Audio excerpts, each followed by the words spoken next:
Hello there. So you want to know how you can simply factory reset your AirPods or AirPods Pro?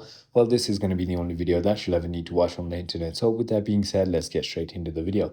So as you can see, I've turned on my AirPods Pro right over here in front of me. So I'm just going to go ahead and start my camera.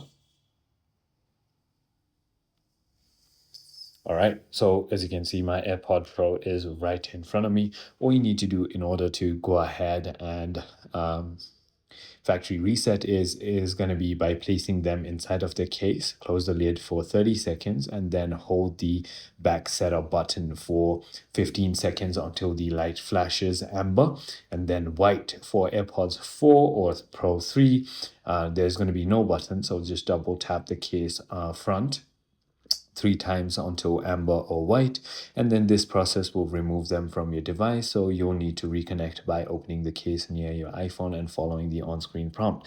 So it is as simple as that. I hope this video clarifies everything for you. If it did, hit that like button and I'll see you on the next one.